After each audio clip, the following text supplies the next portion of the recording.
Assalamualaikum and good afternoon. So we start our class for our first chapter here. So it's called Open Channel.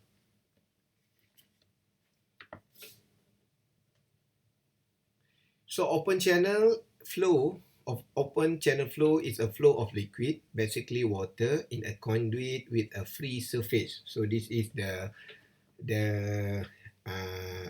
main keyword for open flow channel. So means that the flow must have a free surface.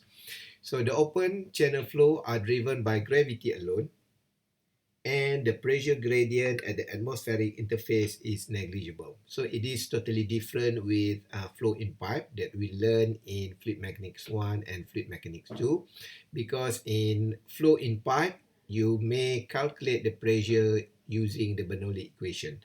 However, for open channel, we assume that all the pressure is actually atmospheric pressure. So means it can be neglected. So and then closed duct flow are full of fluid, have no free surface within. So this is the flow in pipe, and are driven by a pressure gradient along the duct axis. Okay, the idea of this one is actually for open channel flow. So means the water will flow depends on the gravity. So means that you need to have one area is higher than the other area. So the you could imagine like this: if you want to flow water in your drainage, you must make sure that your drainage is inclined at certain angle. So that is the idea. However, for flow in pipe like this, okay, so it actually driven by a pressure. So mean if you want to flow water inside the pipe, you must make sure that it will have different pressure. So the pressure will push the water flow inside the pipe. That is a surface on which pressure is equal to local atmospheric pressure. So I already explained about this. Open channel flows are characterized by the presence of a liquid gas interface called the free surface. So the liquid gas interface means the surface that receive or that feel the atmospheric pressure.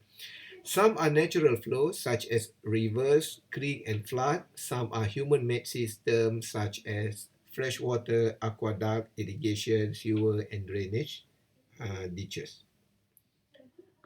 Okey, secara mudahnya kita boleh katakan bahawa open channel flow ini ialah apabila sesuatu aliran air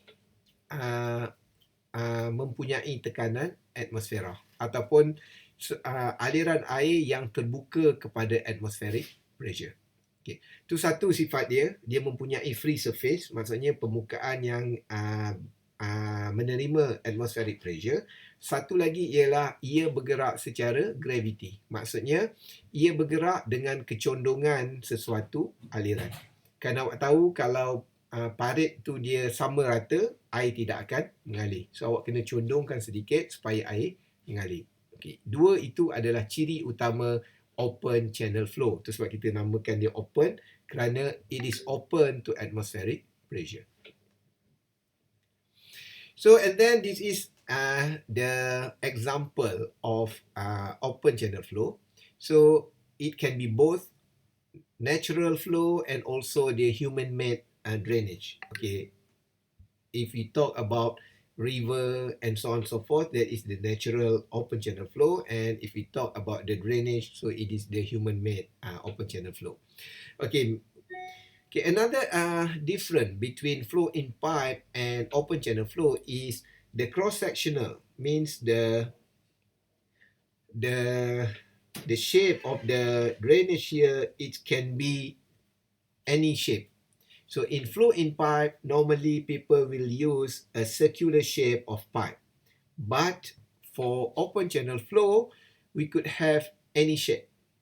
We could have a rectangular like this. We could have a shape like this without any cover on it. We could have a trapezium. We could have a triangular shape like this one. Okay, so maybe you have some difficulties to understand why this situation is called open channel flow. Okay, you must know that for flow in pipe, the water must fill all the area inside your pipe. Okay, if the water is not fulfill all the area inside the pipe, so it will become open channel, because at this surface, okay, the atmospheric pressure will act on the surface. So that's why if you have a closed conduit, means uh, a closed cross section like this, okay, you must see the water level. If the water level is something like this at the middle of the pipe, so it will become open channel flow. So if the water here is fulfill the pipe here, so you need to calculate by using the flow in pipe calculation. So jadi saya harap pelajar faham bagaimana untuk membezakan di antara open channel flow dan juga flow in pipe. Walaupun pipe di sini tertutup, so kita masih lagi mengatakan ia adalah open channel flow kerana apa? Kerana terdapat free surface. So we call this surface is actually a free surface. Free surface means it's contact with the atmospheric pressure. Okay, so maknanya ia berhubung dengan atmospheric pressure, oleh itu dia menyebabkan aliran tersebut dipanggil open channel flow.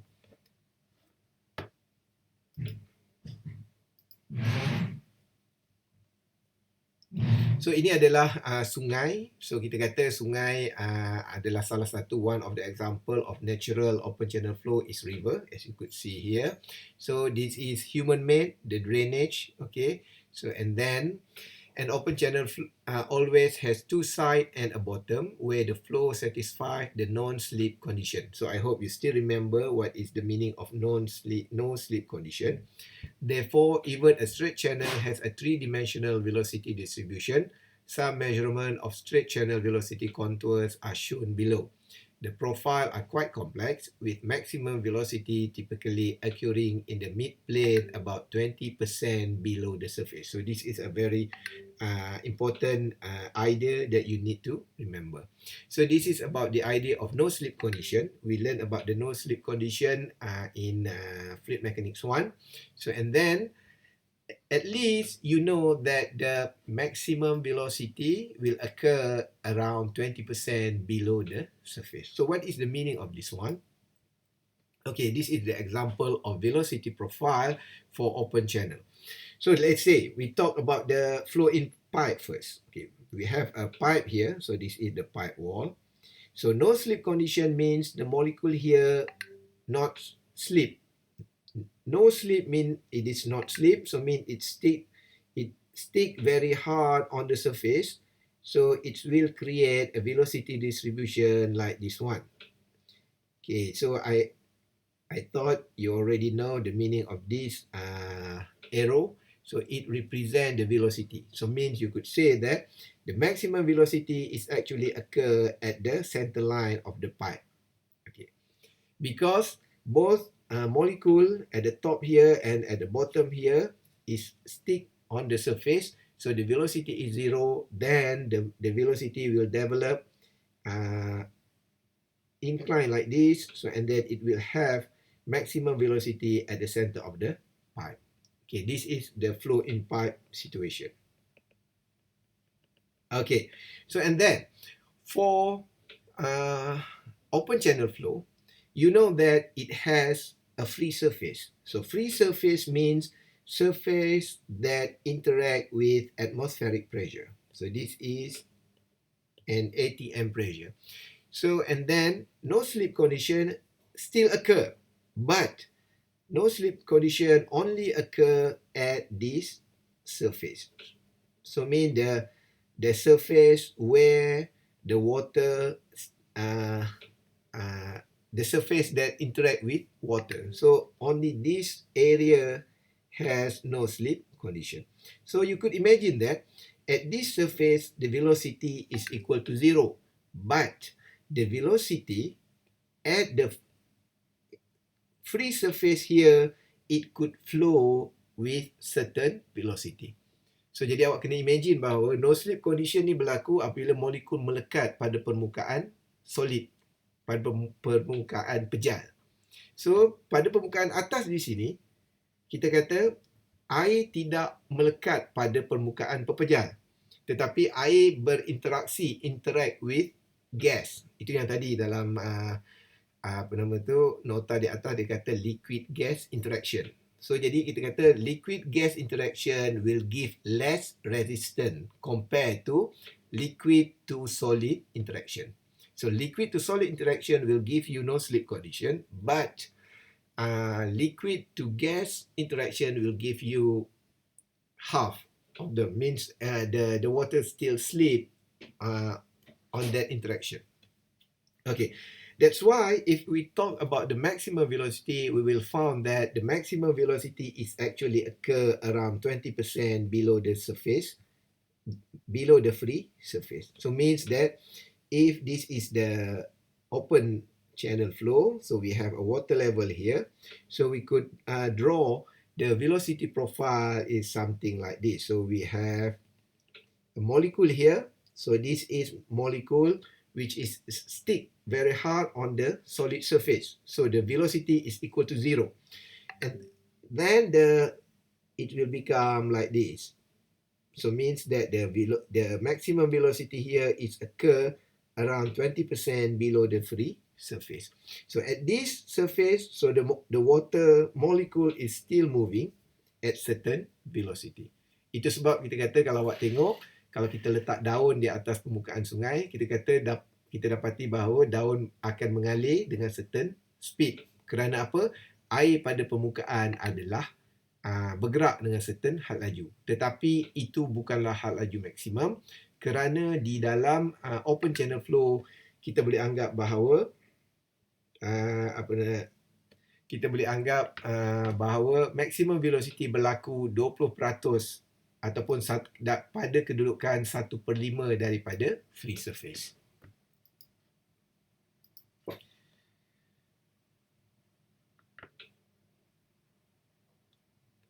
Okay, so this is the notes, the comparison between the open channel flow and pipe flow. So all of them is actually discussed. Open channel flow must have free surface here, and pipe flow there are no free surface.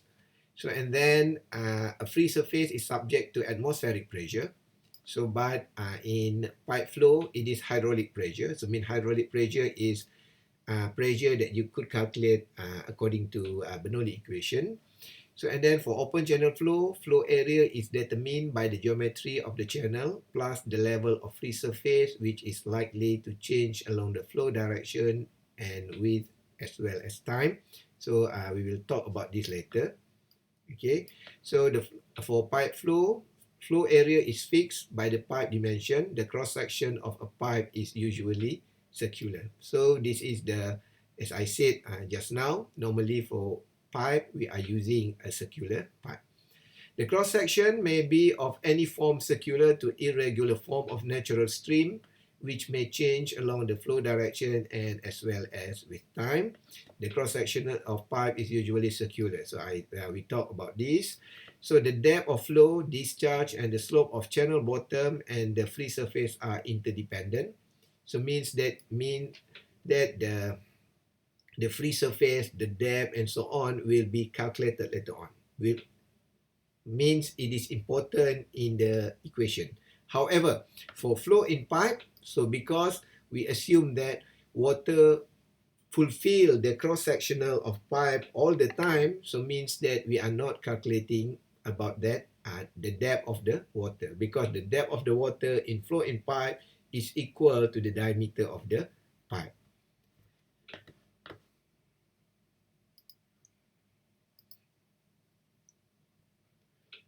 Okay, so this is the type of open channel flow. The most common method of classifying open channel flow is by the rate of change of the free surface depth. The simplest and most widely analyzed case in is uniform flow. So almost this flow, this type of flow, steady flow, And uniform flow, I think we already know from fluid mechanics 1. So we already know that in fluid mechanics 1. So I hope you could explain it very well. Okay, I give you a few examples. The revision from the previous topic. If we have a pipe like this one, so steady means it's not changed with time. So means that if you have a flow in pipe here, so at t equal 1, mean t equal 1 second. So for example, you have this kind of velocity distribution. So and then after 1 hour, the velocity distribution is remain the same. So this is the steady flow. Okay, it's not changed with time. If it's changed, so mean it is not steady. And uniform flow means when the depth fluid does not change for a selected length or section of the channel. So the keyword for uniform flow is actually it is not changed in place. So means that the idea is very simple. If you look to the its velocity profile, okay, for example, we have molecule at this region and molecule at the middle region.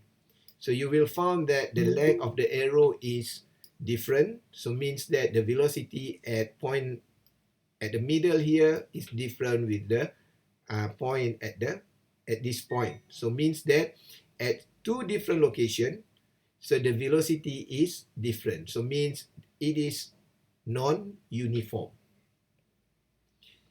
Okay, it is non-uniform.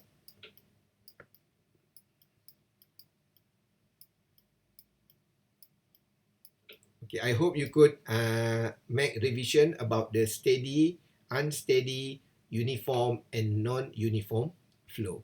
So everything here, the uniform steady flow, varied steady flow, varied unsteady, rapidly varying flow, gradually varying flow is actually can be explained if you really know the difference between steady and uniform.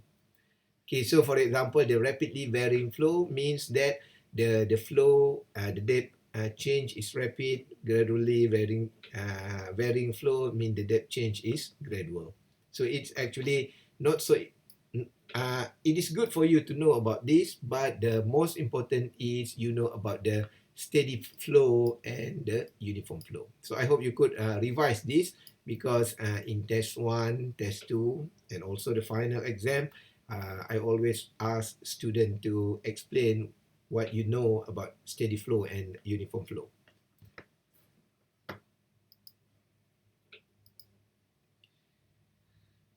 So, and then this is the idea. Okay. So, for example, in open channel flow, it is actually a major topics in civil engineering. But for mechanical engineers, it is advantage for you to know about this. That's why in this subject, in this in this option subject, we try to make sure that you as a mechanical engineer know about this. Okay, it is might be a very important subject for civil engineer, but at least you need to know this because the calculation is using using same idea of fluid mechanics. Normally for flow for open channel flow, okay, we are using this idea in reservoir system. So mean if you have reservoir, sometimes you need to flow out the water, the water, and then because reservoir is a very large dam, a very large structure, it will release water with certain speed, with high speed of water, and this will create one phenomenon called the hydraulic jump. So we will learn about the calculation about the hydraulic jump and so on and so forth.